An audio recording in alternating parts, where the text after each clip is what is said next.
Been in a relationship with someone who was avoidant or distant, only to find yourself questioning your sanity, your behavior, and your self-worth after the relationship ended? If so, then you may be gaslighting yourself to cope with the pain of the breakup. In this video, we'll explore the ways your attachment system may be hijacking your brain and gaslighting you. And I'll give you some helpful examples of what gaslighting yourself sounds like and looks like, so that you can bring awareness to it, so that you can recognize it when it's happening and begin to reclaim your sanity and your self-worth. Hi, I'm Katya Morozova. I'm a personal and relationship coach, and I help people overcome heartbreak.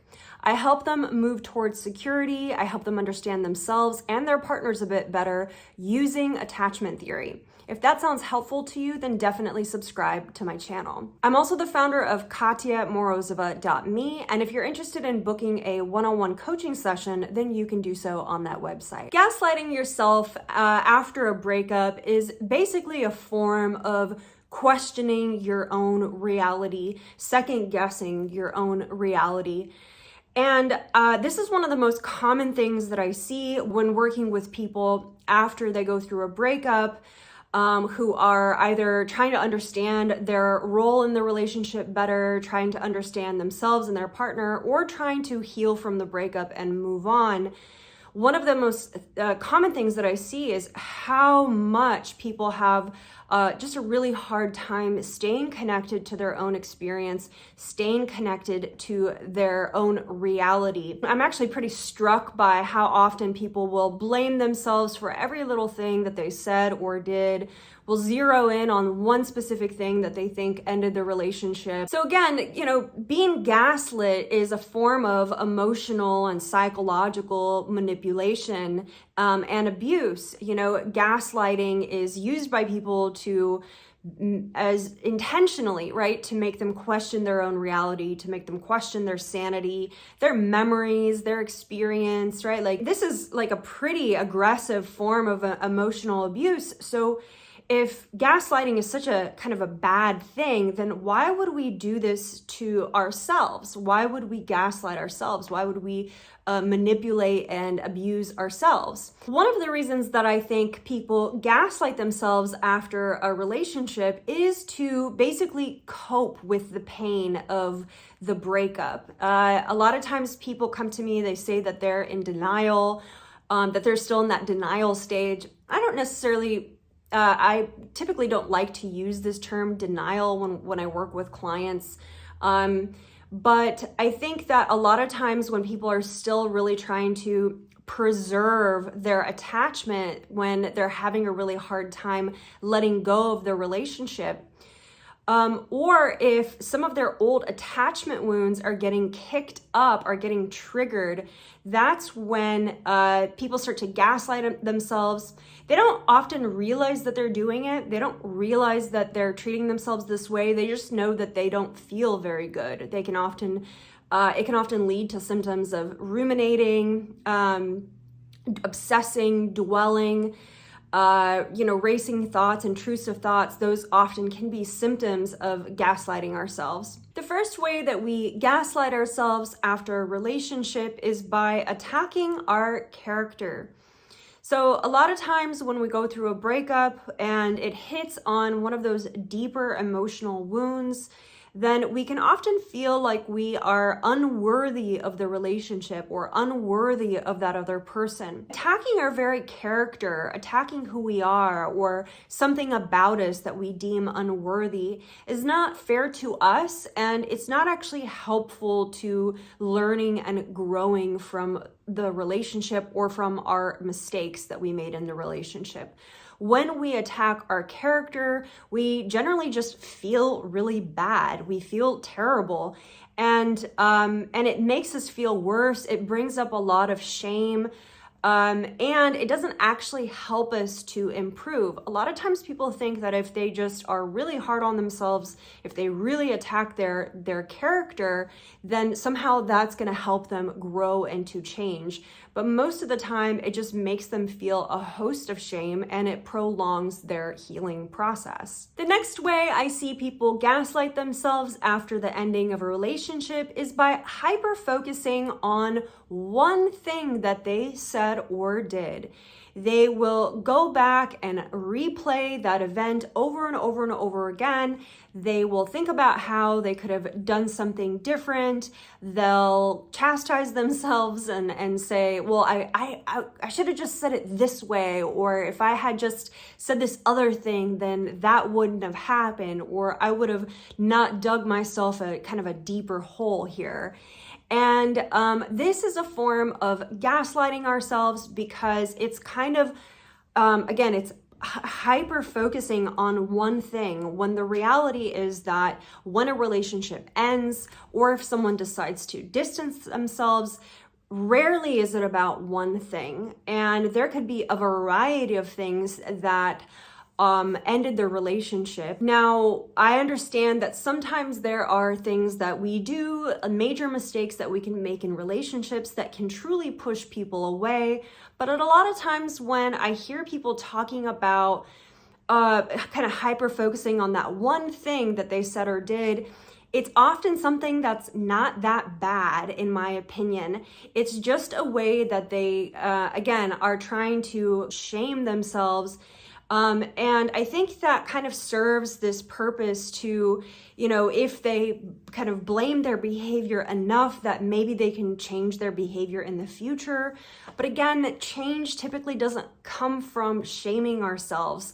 That's not the way that we grow in relationships. Blaming yourself for your partner's behavior. A lot of times I hear people blame themselves for different things that their partners did. Sometimes people blame themselves for their partner's infidelity or their partner's volatile anger or even their partner's distance. Now, I understand that a lot of people, when they're in relationships and they go through a breakup, they want to be understanding, they want to be fair. At the same time, being understanding, taking on too much responsibility for other people's behavior, especially when their behavior deeply impacted us, hurt us, or might have even been abusive towards us. And the truth is that we don't have control over our partner's behavior. Even though a lot of times when something abrupt happens in a relationship, like infidelity or like a abrupt ending to the relationship, then sometimes people's natural strategy is to blame themselves for something that is out of their control. Again, to cope with those feelings of uncertainty and to cope with those feelings of loss and grief. Sometimes people take on way too much responsibility to be the one who fixes the relationship. And the truth is that it takes two to fix a relationship. And in fact, you have to have a willing participant who would want to fix the relationship with you. Accusing yourself of being too emotional or needy. Now, of course, there are situations where people take up a lot of the relationship's kind of emotional bandwidth and really struggle with emotional regulation in the relationship, struggle to regulate themselves and often rely too heavily on their partner to regulate them. That said, a lot of times when I speak to people, I will ask them for how they were being too needy, how they were being too emotional, and they can't really come up with any examples. And when they do, it's often one example throughout the entirety of their relationship. And then they'll use that example as them being too emotional or needy. This is not the correct takeaway to take away from a relationship where you barely expressed your needs. And just because your partner became distant after the one time that you did, doesn't mean that you are emotional or needy. Did you accuse yourself of being too emotional or needy at the end of your relationship? Do you think that that's really true for your specific situation? Or do you think you may be gaslighting yourself? Let me know in the comments below. When people run out of reasons to blame themselves, they'll start blaming themselves for even sticking around in the relationship, for even staying this long in the relationship. And I find that this reason often comes when they've run out of things to blame themselves for. You know, the truth is that people stay in relationships for a number of reasons. And a lot of times after the end of a relationship, when they're hurting, when they're in pain, when the future of, love and relationship is really uncertain, they'll look back at this relationship and they'll think, man, I really wasted my time. I don't know why I didn't notice these things. I don't know why I didn't catch that this person was avoidant. And I just don't think that that is a very kind thing for you to do to yourself when, if we look carefully, there's often quite a number of reasons why you decided to stick around. And this is one of the things that I, work on when I work with my clients, is helping them validate their relationship story so that they don't omit or delete this entire chapter of their lives that was clearly very important to them. Hey, by the way, if this video is interesting to you so far and helpful, could you let me know if me hosting some kind of workshop or course about this is something that interests you, something that you'd want to attend? Let me know in the comments below. Magical thinking is another form of gaslighting. This happens when we imagine that our partner or our ex-partner can connect to what we're feeling and thinking, even if we're not telling them, even if we're no longer even in communication with them. One example of this is sometimes when people are trying to process their anger and they start to tell me things like, I don't have a right to be angry with this person. I don't want them to know that I'm angry with them. And again, as we dig deeper, we start to realize that they have some kind of idea that their partner, who they're not even in communication with anymore, can somehow feel their anger. And again, this is part of an attachment wound. Anger is one of the last emotions that people typically connect with working through their healing process. And the reason for this is because anger is often the emotion that really binds them to their experience and really in a way separates them from their partner.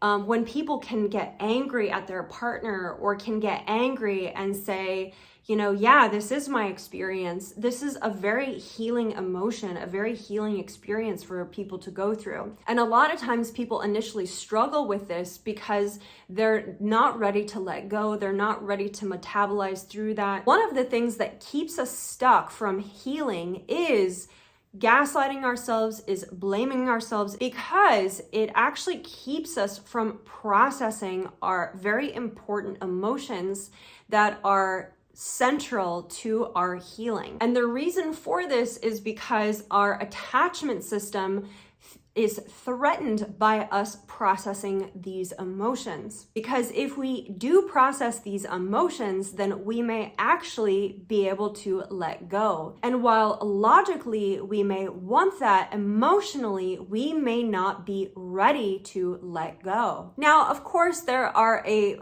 variety of options and resources that we can use to process our emotions. Mindfulness is one of those resources. Going to a therapist, working with a coach, doing EMDR, doing somatic-based practices, and there's lots of examples, lots of tools that you can find online. That said, if my voice resonates with you and if you'd like personalized support with emotional processing and working on your attachment style, then keep watching this video as I'll be talking about an opportunity to work with me one-on-one. If this sounds like a familiar pattern to you, if you'd like support with these challenges, If you know that you not only second guess your experience at the end of your relationships, but that you also have a really hard time validating yourself even while you're in a relationship, which makes you anxious all of the time. If you're always the one in the relationship wondering how your partner feels about you, and if you'd like to stop asking yourself that question, if you seem to be attracting the same type of person, but just in a different body, someone who you end up chasing and you're often left guessing with, and if you'd like to and you're ready to transform these patterns so that instead of gaslighting yourself, you learn how to validate your experience and finally quell the rumination and looping once and for all, so that you can rebuild your sense of worth and become stronger and more confident, even if you're feeling hopeless right now, and so that you can have the clarity that you want to make a choice from an empowered place to reconnect with your ex or move on with your life, then I encourage you to apply to my program, Recover, Restore, Reconnect, where you will recover from your breakup,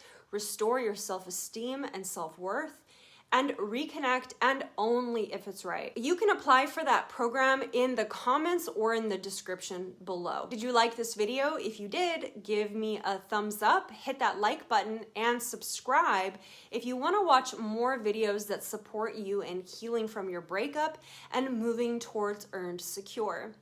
Next up is my video on the dismissive avoidant ex and how to stop obsessing over them. So definitely check that out next.